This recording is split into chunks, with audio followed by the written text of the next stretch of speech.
Like, so like me or your average person, like how much data does this thing know about me? Like does Apple or Google know like what my favorite places to eat are? Do they, it's like, I'm thinking there's some crazy like high amount of data points. There's probably like a list, right? John Maddox, here's your data points. What kind of data points are those? So absolutely correct.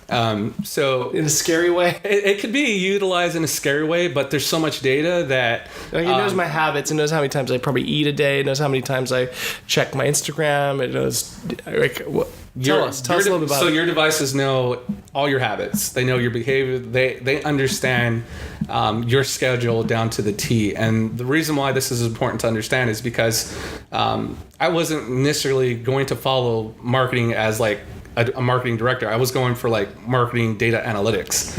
And so when I was at Berkeley, right, the biggest thing was like you could become a data scientist, and then at the end of the day, you could... That's a thing, data scientist. Wow. Right. And it's a buzzword in but some that's industries. What all these companies are going for. Data is what the new currency, right? Right. And you mine it. And so in real time, if I was Apple, if I was Google, if I was Facebook, if I was any app that you actually agreed to give some of your private information to, well, first of all, I'm going to understand exactly where you stop, what zip code you're in, what geo things that you're doing around your area, what you're eating, why is this data so important? Because all of a sudden I can start building profiles on you, and based off of those profiles, there's a profile. So like when we're talking about getting down to the exact borrower that we want to reach, they actually exist, and there's a profile on these people. There's a profile on that. So you know how to find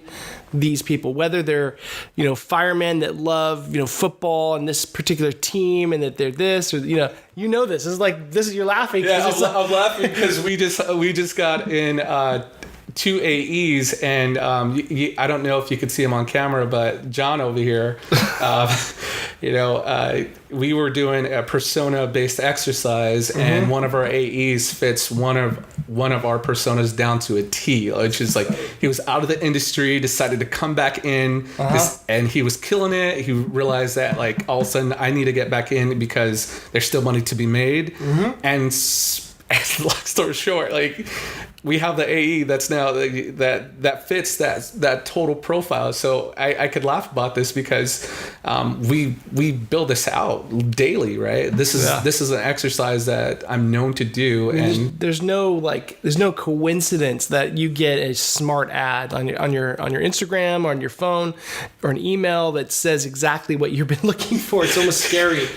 You're like, whoa, I didn't know I said that out loud. Did I say that out loud? Right. So that is something that's actually out right now. So if we talk about the edge of Internet of Things, we're going to talk about voice search. And it might not seem as sexy as anything else that's probably out there, but voice search is very important to understand because in the world of Internet of Things, you have items in your house right now. You have the Amazon Echo, you have Google Home, you have all these devices that can record you, and at the same time you're giving it data based off of your voice, so it's going to understand what you want, and then that's going to translate to whatever advertising channel that advertiser like me or a marketing person like me is. So you can tap into that stuff. I can tap into that stuff with money. So if you put money behind what you're looking for, Google, Facebook, you name it, will lead you to that. Correct. Okay. Correct. So now we can drill down on